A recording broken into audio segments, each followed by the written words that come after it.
Welcome to night bulletin. ఇక వార్త వివరాల్లోకి వెళ్తే విజయవాడ విమానాశ్రయంలో ప్రయాణికుల కోసం ప్రత్యేక సదుపాయం అందుబాటులోకి వచ్చింది. కేంద్ర విమానయాన శాఖ మంత్రి రామ్మోహన్ నాయుడు ఉడాన్ యాత్రి కేఫ్ ను ప్రారంభించారు.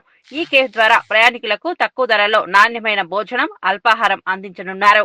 విమాన ప్రయాణం చేసే సాధారణ ప్రయాణికులకు ఎక్కువ ధరల భోజనం భారమవుతుందన్న ఆందోళన నేపథ్యంలో అందరికీ అందుబాటులో ఉండేలా ఈ కేఫ్ ప్రారంభించామని మంత్రి వివరించారు.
బీజేపీ నేత గువ్వల బాలరాజు అచ్చంపేటలో నిర్వహించిన జనగర్జన సభ విజయాన్ని ప్రస్తావించారు. ఈ సందర్భంగా ఆయన అచ్చంపేటలో జరిగిన సభకు ప్రజలు విపరీతంగా హాజరయ్యారు. ఇప్పుడు సిరిసిల్లలో సింహగర్జన సభ పెట్టాలని మా అధిష్టానాన్ని అడుగుతానని ప్రకటించారు. అచ్చంపేట ప్రజల గుండెల్లో తాను సుస్థిరమైన స్థానం సంపాదించుకున్నానని గర్వంగా తెలిపారు. మీ దుర్మార్గాలు, మీ ఆగడాలు, మీ అవినీతి, మీ పనికిరాని తనం విషయంలో సిరిసిల్లలో సింహగర్జన ఏర్పాటు చేస్తాను. దమ్ముందా కేటీఆర్? స్పందిస్తావా నా సవాలుకు? అక్కడ వచ్చేదో నెగ్లెక్టెడ్గా మాట్లాడిపోతా ఉన్నావు. ఎవరో కాదు, ఉద్యమాన్ని నిర్మించినటువంటి బిడ్డడు గువ్వల బాలరాజ్ అంటే. ఆ గులాబీ జెండాను మోసుకు వెళ్ళినటువంటి సైనికుడు గువ్వల బాలరాజ్. గువ్వల బాలరాజ్ స్థానాన్ని ఇంకోరితో పూరుస్తారంట. గువ్వల బాలరాజ్ అచ్చంపేట ప్రజల గుండెల్లో సుస్థిరమైనటువంటి స్థానాన్ని సంపాదించినటువంటి విషయాన్ని మర్చిపోవద్దు. సాంఘిక సంక్షేమ శాఖ మంత్రి డాక్టర్ డోలా శ్రీ బాల వీరాంజనేయ స్వామి మీడియా సమావేశం నిర్వహించారు. అమరావతిలోని ఎన్టీఆర్ భవన్ నుంచి మాట్లాడిన ఆయన విద్యుత్ ఛార్జీల తగ్గింపు నిర్ణయం తాడేపల్లి ప్యాలెస్ కి పెద్ద షాక్ అని అన్నారు. కూటమి ప్రభుత్వం ప్రజలపై భారం తగ్గించే దిశగా తీసుకున్న ఈ నిర్ణయం వైసీపీకి అడ్డంకిగా మారిందని వ్యాఖ్యానించారు. విద్యుత్ ఛార్జీల భారం వల్ల ఇళ్లలో, పరిశ్రమలో ఇబ్బందులు పడుతున్న సాధారణ ప్రజలకు ఇది ఉపశమనం కలిగిస్తుందని తెలిపారు. దానికి ఆయన మాట్లాడేవాడు, ప్రజలు కూడా తిరిగి మాట్లాడారు. ఏమని? నీ బాధుడే బాధుడు, తట్టుకోలేకపోతున్నాం, నేను తరిమి కొడతామని చెప్పేసి తరిమేశారు. మనం ఈ రోజున మన ముఖ్యమంత్రి గారు గౌరవగా అసెంబ్లీలో చెప్పారు, భవిష్యత్తులో విద్యుత్ ఛార్జీలు మేము పెంచబోము అని చెప్పి స్టేట్మెంట్ ఇచ్చారు. మేము విద్యుత్ ఛార్జీలు ఇంకా వీలైతే తగ్గిస్తామని చెప్పారు. గౌరవ ముఖ్యమంత్రి గారు చెప్పిన దానికి అక్షర సత్యంగా ఈరోజు మేము యూనిట్కి 13 పైసలు మేము విద్యుత్ ఛార్జీలు తగ్గిస్తున్నాం. ఇది ట్రూ డౌన్. ప్రజలకు మేము చెప్తున్నాం. ఇప్పుడు దాకా ట్రూ అప్ విన్నారు మీరు, ట్రూ డౌన్ కూడా వినండి. నవంబర్ 1వ తేదీ నుంచి ఈ తగ్గించినటువంటి ఛార్జీలు మేము అమలుపరుస్తున్నాం. ఒకసారి చరిత్రలో తీసుకున్నట్టయితే ఈ వ్యవస్థ మీద తనకి సొంత విద్యుత్ ప్లాంట్లు ఉన్నాయి. అయినప్పటికీ కూడా ఈ రంగాన్ని కుదేలు చేశారు. ఈరోజు థర్మల్ పవర్లో ప్రొడక్షన్ తగ్గిపోవడం కారణం ఏంటంటే మీరు చేసినటువంటి నాసి రకం బొగ్గు, మీ అనుయాయులు కావచ్చు, మీరు కావచ్చు, నాసి రకమైనటువంటి బొగ్గును సరఫరా చేయడం వల్లే అక్కడ ఉత్పత్తి తగ్గిపోయింది. మీరు ఎప్పుడైతే పీపీటీలు రద్దు చేశారో, ఈ రద్దు చేయడం వల్ల కూడా డిమాండ్ ఎక్కువ పెరగటం, అప్పుడు 14-19లో మా ప్రభుత్వ హయాంలో సోలారు, విండ్ అనేది మనకు దేశంలోనే మొదటి స్థానంలో ఉంటే మీ అనాలోచిత నిర్ణయాల వల్ల మీరు అధిక మొత్తంలో పెద్ద ఎత్తున విద్యుత్ కొనుగోలు చేయడం జరిగింది. ఈ భారాన్ని మొత్తం ప్రజల ఎత్తున ఉద్దేశం వెళ్ళిపోయారు. ఇంకో విచిత్రం ఏంటంటే కోవిడ్ వచ్చింది, విద్యుత్ వాడకం తగ్గింది. మీ నిర్లక్ష్యం ఫలితంగా 23, 24 ఇదంతా కూడా మీరు నిర్వహించి విపరీతంగా తగినంత పవర్ విద్యుత్ ఉత్పత్తి చేయలేక బయట నుంచి ఇష్టానుసారంగా మీ సొంతం అన్నట్టుగా మీ కమిషన్లు తీసుకున్నారు, ఏం చేసుకున్నారు, కానీ అత్యధికంగా ఎక్కువ రేట్లు కొనుగోలు చేశారు. మీ పాపాన్ని కూడా తర్వాత వచ్చినటువంటి మేము కొనసాగించాల్సిన పరిస్థితి చేశారు. ఎందుకంటే మీరు ముందంతా పెంపకుండా ఈఆర్సీకి రెగ్యులేటరీ కమిటీ మీరు పంపించకుండా వాటిని పీపీఎల్ గురించి ట్రూ ఆఫ్ ఛార్జీల గురించి ఎన్నికల ముందు పంపిస్తే వాటిని అమలు చేయడం జరిగింది.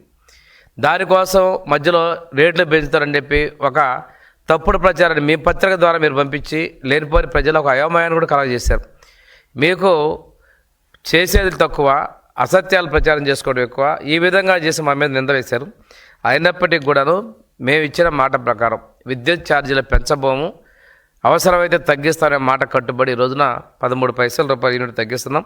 బీసీ రిజర్వేషన్ అంశంపై అన్ని రాజకీయ పార్టీల మధ్య ఏకాభిప్రాయం ఉందని మంత్రి పొన్నం ప్రభాకర్ తెలిపారు. అమరావతిలో మీడియాతో మాట్లాడుతూ సామాజిక న్యాయ నిర్ణయానికి అన్ని పార్టీలు కట్టుబడి ఉన్నాయని అన్నారు. న్యాయస్థానానికి రిజర్వేషన్ అంశంపై ప్రతి పార్టీ తమ అభిప్రాయాన్ని స్పష్టంగా తెలియజేయాలని పిలుపునిచ్చారు. 50% పరిమితి అంశంపై కొందరు అవగాహన లేకుండా మాట్లాడుతున్నారని మంత్రి విమర్శించారు.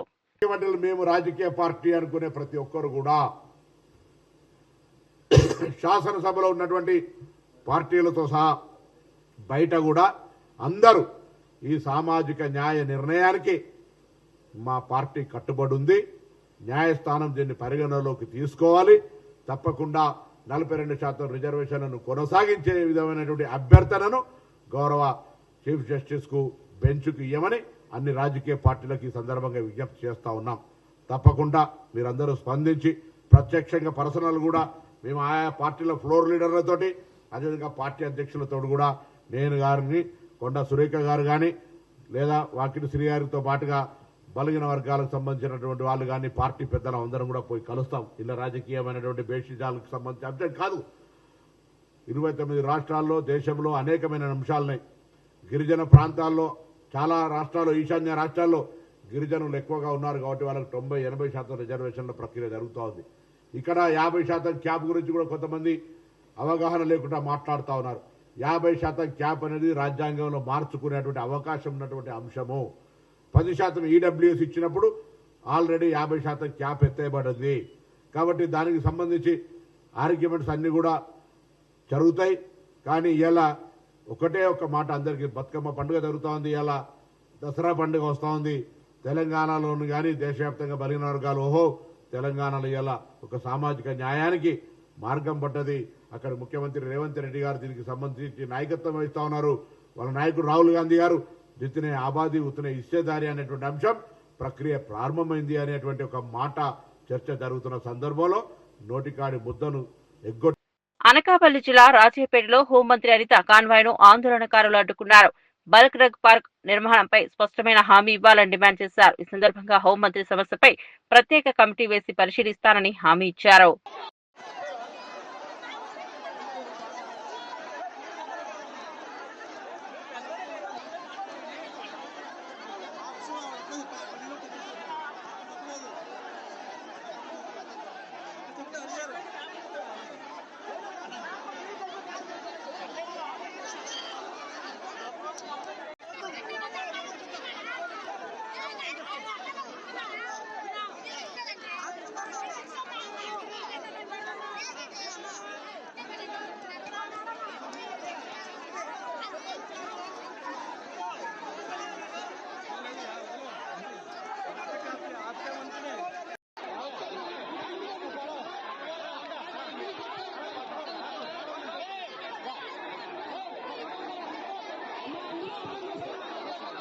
హైదరాబాద్ లో పెరుగుతున్న జనాభా దృష్ట్యా రాబోయే 50 సంవత్సరాలకు సరిపడే రీతిలో మెట్రో ప్రాజెక్టును విస్తరించాలని అప్పట్లో కేసీఆర్ స్పష్టం చేసినట్లు మాజీ మంత్రి ఎమ్మెల్యే జగదీష్ రెడ్డి గుర్తు చేశారు. ఆయన ప్రకారం ఈ అంశంపై కేసీఆర్ కేబినెట్ సమావేశంలో చర్చించి మంత్రుల అభిప్రాయాలను సేకరించారు. అవసరమున్న ప్రాంతాల్లో ప్రజల సౌకర్యం కోసం మెట్రోను విస్తరించే ప్రణాళికలు రూపొందించారు.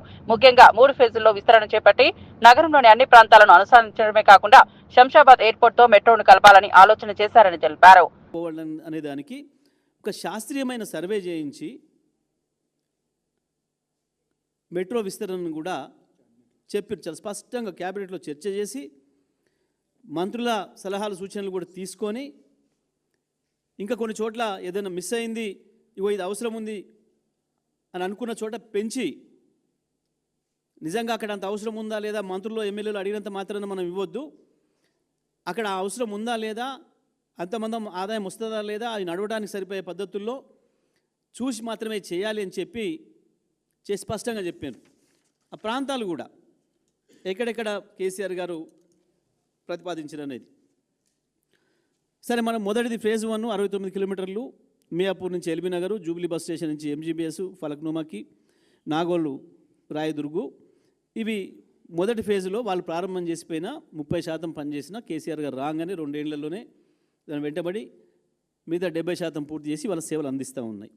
ఫేజ్ 2లో కూడా రాయదుర్గు నుంచి శంషాబాద్ ఎయిర్పోర్ట్కి, బీహెచ్ఏఎల్ నుంచి లక్డికాపూల్కి 26 కిలోమీటర్లు, నాగోల్ నుంచి ఎల్బీ నగరు ఆ లింక్ ఏదైతే ఉందో 5 కిలోమీటర్లు, ఎంజీబీఎస్ ఫలక్నుమా 5.5 కిలోమీటర్లు.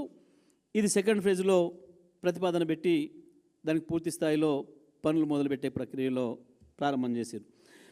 అదేవిధంగా థర్డ్ ఫేజ్లో బీహెచ్ఎల్ నుంచి పటాన్ చెరు, ఇస్నాపూర్, ఓఆర్ఆర్ వరకు 13 కిలోమీటర్లు, ఎల్బీ నగర్ నుంచి పెదంబర్పేట 13 కిలోమీటర్లు, 8 స్టేషన్లు ఎల్బీ నగర్ నుంచి పెదంబర్పేటకి, శంషాబాద్ నేషనల్ హైవే మెట్రో నుంచి కొత్తూరు, షాద్నగర్ వరకు 28 కిలోమీటర్లు, ఉప్పల్ నుంచి గట్కేసరు, ఓఆర్ఆర్ నుంచి బీబీ నగర్ వరకు.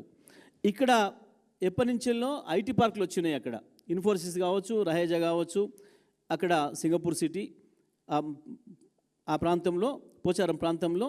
ఉప్పల్ కూడా చాలా హెవీగా రద్దీగా ఉంది మనకు తెలుసు. ఈ మధ్యకాలంలో యాదాద్రికి కూడా బాగా భక్తులు పెరిగారు కాబట్టి అక్కడ వరకు పెంచి ఆ తర్వాత యాదాద్రి కూడా తీసుకుపోవాలని చెప్పి ఆలోచన చేసి 25 కిలోమీటర్ల వరకు ఆ రోజు శాంక్షన్ ఇచ్చిండ్రు. శంషాబాద్ ఎయిర్పోర్ట్ నుంచి తుక్కుగూడ, మహేశ్వరం, కొండాపూర్ కూడా 26 కిలోమీటర్ల వరకు ఫ్యూచర్లో పెంచాలి అని చెప్పి నిర్ణయం తీసుకోవడం జరిగింది. అదేవిధంగా తార్నాక నుంచి ఈసీఐఎల్ వరకు కూడా 8 కిలోమీటర్లు, 5 స్టేషన్లు, జేబీఎస్ నుంచి తూమ్కుంటకు 17 కిలోమీటర్లు, 13 స్టేషన్లు, పారడైజ్ మెట్రో స్టేషన్ నుంచి కండ్లకోయ వరకు 12 కిలోమీటర్లు, డబుల్ ఎలివేటెడ్ ఫ్లైఓవర్, ఒకవైపు ఏమో మెట్రో, ఇంకొక వైపు రోడ్డు, 2 మార్గాలు కూడా వేయాలి ఇప్పుడున్న జనాభా అవసరాలు దృష్టిలో పెట్టుకొని, ట్రాఫిక్ అవసరాలు దృష్టిలో పెట్టుకొని చెప్పి ఇంత స్పష్టంగా అన్ని ఏరియాలు కవర్ కావాలి.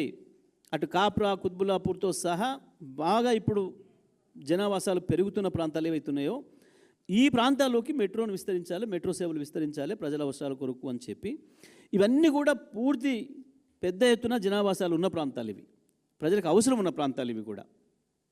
ఇక ఆ తర్వాత ఫేజ్ 3లో ఓఆర్ఆర్ చుట్టూ కూడా తీసుకోవాలి అనేది ఒక ప్రతిపాదన ఆ రోజు పెట్టి ఈ పైవాటి అన్నిటికి కూడా క్యాబినెట్ అనుమతి కూడా తీసుకోవడం జరిగింది.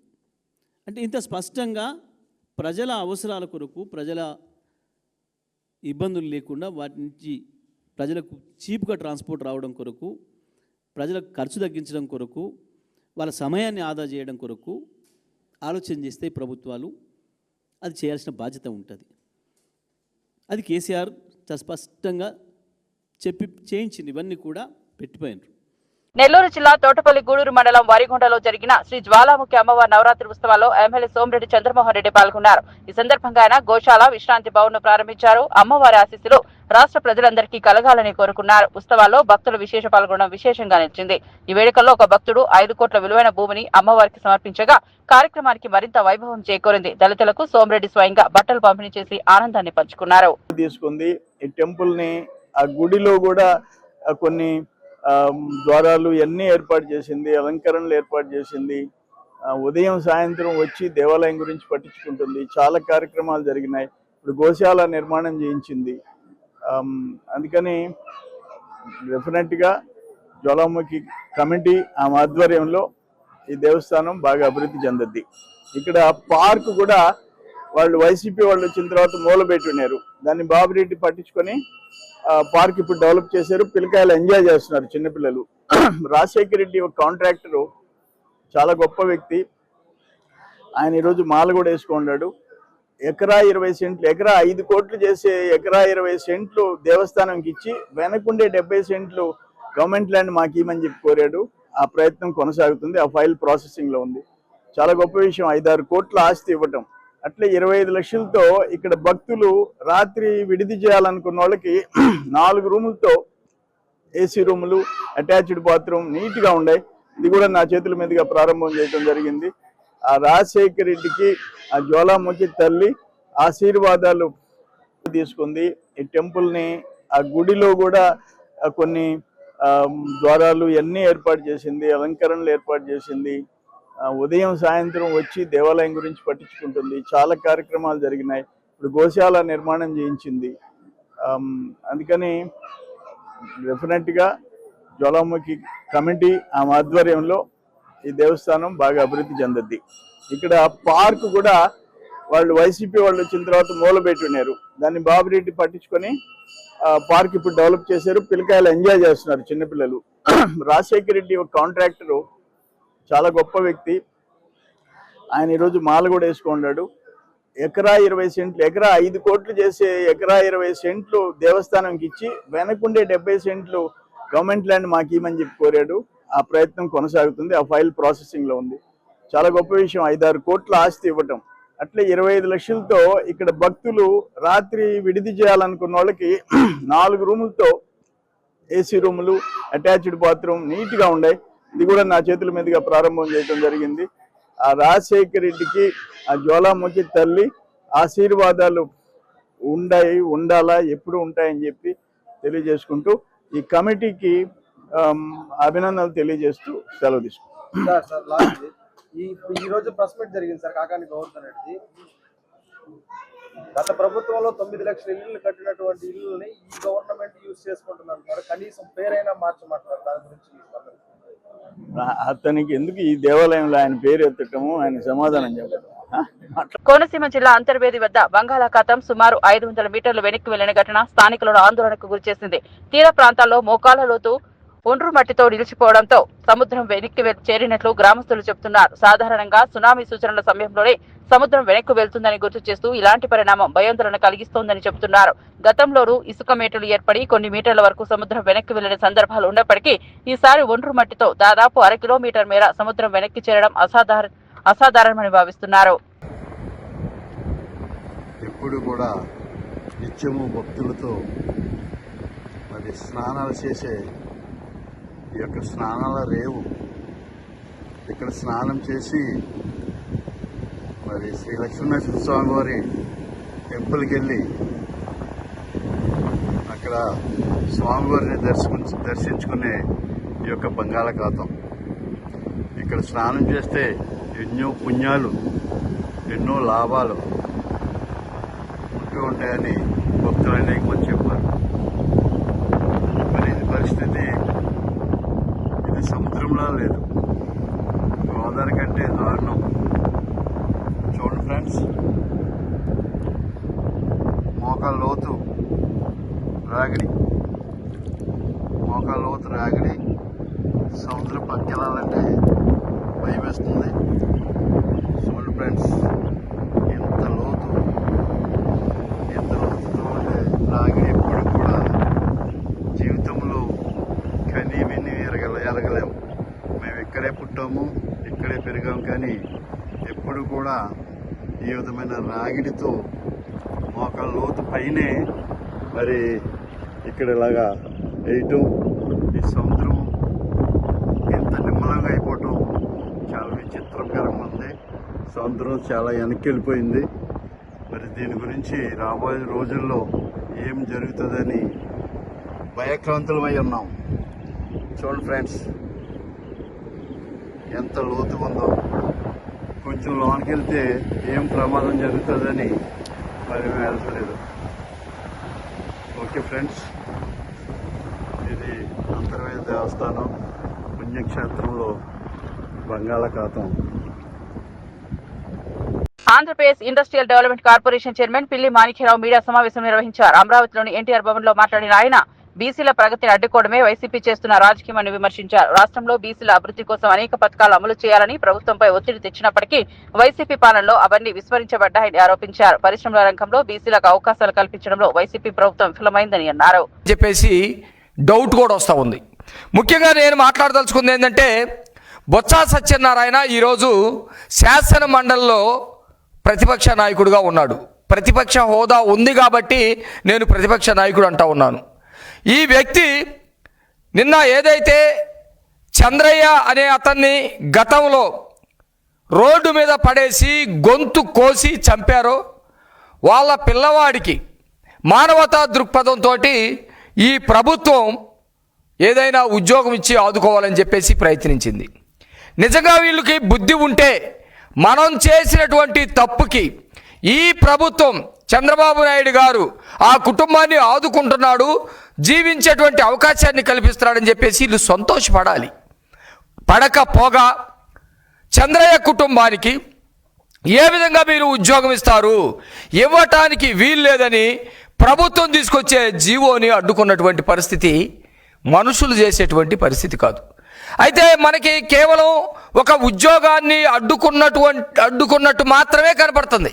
కానీ దీని వెనక బీసీలని మేము నరుకుతాం, మీరు కాపాడకూడదు, బీసీలని మేము చంపుతాం, మీరు కాపాడకూడదు, బీసీల యొక్క వాళ్ళకి సంబంధించినటువంటి జీవనాధారాన్ని మొత్తాన్ని ధ్వంసం చేస్తాం, మీరు కాపాడకూడదు అనే పద్ధతిలో ప్రవర్తిస్తున్నట్టుగా ఉంది. ఇది బొత్స సత్యనారాయణకి సంబంధించినటువంటి మాట, లేకపోతే ఎవరైతే జగన్మోహన్ రెడ్డి మాట, లేకపోతే పిన్నెల్లి సోదరుల మాట, ఇది ఖచ్చితంగా తేల్చాల్సినటువంటి పరిస్థితి ఉంది, సమాధానం చెప్పాల్సినటువంటి పరిస్థితి ఉంది. మీరు చేసినటువంటి అరాచకం ఇదిగో ఈ విధంగా ఆ రోజు రాష్ట్ర ప్రజలు ఎవరు కూడా మర్చిపోలేదు. ఈ రోజు వరకు ఇలాంటి సిచ్యువేషన్ తెల్లవారుజామునే ఊర్లలో జనరల్గా ఒక గొర్రెనో మేకనో కోసుకొని వాటాలు వేసుకొని తినటానికి ఇలాంటి సిచ్యువేషన్లు కనపడతా ఉంటాయి గ్రామాల్లో. కానీ పొరపాటున రాష్ట్ర ప్రజలు ఆ రోజు కూడా అట్లాగే అనుకున్నారు. ఈరోజు ఈ పోస్టర్ చూపిస్తూ ఉంటే ఎవరు కూడా మర్చిపోరు. తోట చంద్రయ్య అనే అతను ఇక్కడ చూడండి ఎంత దారుణం. రాష్ట్ర గనుల భూగర్భ వనరులు ఎక్సైజ్ శాఖ మంత్రి కొల్లు రవీంద్ర మీడియా సమావేశం నిర్వహించారు. అమరావతిలోని ఎన్టీఆర్ భవన్ నుండి మాట్లాడిన ఆయన పండుగ సందర్భాన్ని పురస్కరించుకుని విద్యార్థులకు ప్రత్యేక కానుక అందిస్తున్నామని తెలిపారు. కూటమి ప్రభుత్వం విద్యార్థుల భవిష్యత్తును దృష్ట్యా పలు సదుపాయాలను కల్పించే నిర్ణయం తీసుకున్నట్లు చెప్పారు. ముఖ్యంగా వసతి గృహాల్లో భోజన సదుపాయాలు, పుస్తకాలు, డిజిటల్ లెర్నింగ్ సామాగ్రి వంటి అంశాలను అందించనున్నట్టు వెల్లడించారు. ఫీజు రియంబర్స్మెంట్ బకాయిలు చెల్లించినటువంటి ఘనత గౌరవ ముఖ్యమంత్రి వర్యులు చంద్రబాబు నాయుడు గారిది. అలాగే విద్యాశాఖ మంత్రి నారా లోకేష్ గారు చొరవతో మరి ఏ ఒక్క విద్యార్థి కూడా ఇబ్బంది రాకుండా ఈరోజు బకాయిలు చెల్లిస్తున్నాం. ఎందుకంటే గత ప్రభుత్వం పెట్టినటువంటి బకాయిల వల్ల చాలామంది విద్యార్థులు డిగ్రీలు కంప్లీట్ చేసుకున్నా, ఇంజనీరింగ్ కంప్లీట్ చేసుకున్నా వాళ్ళ సర్టిఫికెట్లు ఇస్తానికి కూడా ఇబ్బంది పెట్టినటువంటి పరిస్థితి ప్రభుత్వం వచ్చిన వెంటనే గమనించాం.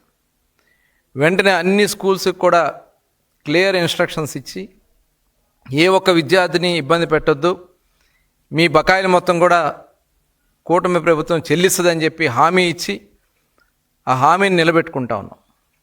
ఆ 10 లక్షల మంది విద్యార్థులకి ఇమీడియట్గా సర్టిఫికెట్లు ఇప్పించడం జరిగింది. ఎక్కడైనా కాలేజీ వాళ్ళు ఇబ్బంది పెడితే వాళ్ళ మీద చర్యలు తీసుకున్నాను గట్టిగా కూడా ఇన్స్ట్రక్ట్ చేయడం జరిగింది.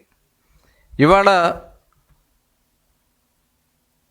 జగన్మోహన్ రెడ్డి గారు మొత్తం ఫీజు రింబర్స్మెంట్ కింద 2,832 కోట్ల రూపాయలు బకాయి పెట్టారు.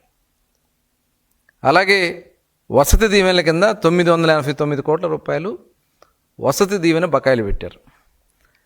అలాగే పీజీ ఫీజు రియంబర్స్మెంట్ కింద 450 కోట్ల రూపాయలు బకాయిలు పెట్టారు. నా ఎస్సీలు, నా ఎస్టీలు, నా బీసీలు అని మాట్లాడినటువంటి జగన్మోహన్ రెడ్డి గారు ఈ బీసీలు కనపడలేదా, ఈ ఎస్సీలు కనపడలేదా, ఈ పేద ఎస్టీ విద్యార్థులు మీకు కనపడలేదా అని చెప్పి మేము ఆ రోజున మిమ్మల్ని అడిగినటువంటి సందర్భం ఉంది. కానీ మీరు పట్టించుకోలే.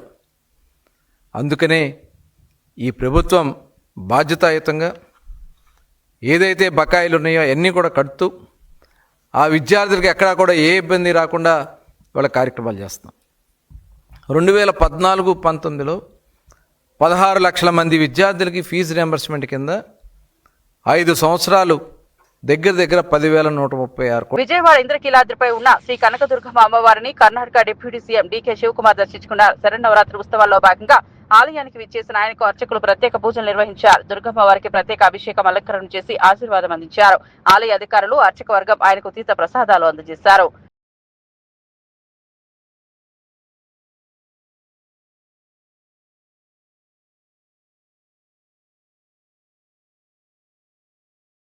మావోయిస్టుల కాల్పుల విరమణ ప్రతిపాదనను కేంద్ర హోంశాఖ మంత్రి అమిత్ షా స్పష్టంగా తిరస్కరించారు. ఆయుధాలు వదిలేసి లొంగిపోతే స్వాగతిస్తామని, లేకపోతే కఠినంగా ఎదుర్కొంటామని హెచ్చరించారు. ఢిల్లీలో జరిగిన నక్సల్స్ రహిత భారత్ సెమినార్ ముగింపు కార్యక్రమంలో పాల్గొన్న ఆయన అభివృద్ధి లేకపోవడమే మావోయిస్టుల హింసకు కారణమైందన్న వామపక్షాల వాదనను తోసిపుచ్చారు. నిజానికి మావోయిస్టు హింస వల్లే అనేక ప్రాంతాలు దశాబ్దాలుగా వెనుకబడ్డాయని పేర్కొన్నారు.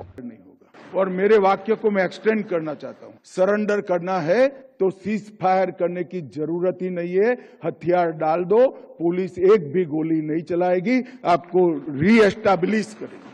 और जैसे ही पत्र आए सब लोग कूद पड़े। हमने ऑपरेशन ब्लैक फॉरेस्ट कराया। ये सारी वामपंथी पार्टियां अब तक वामपंथी हिंसा से कन्नी काटती थी सार्वजनिक रूप से, मगर जैसे ही ऑपरेशन ब्लैक फॉरेस्ट हुआ उनकी सारी छद्म सिंपैथी एक्सपोज हो गई।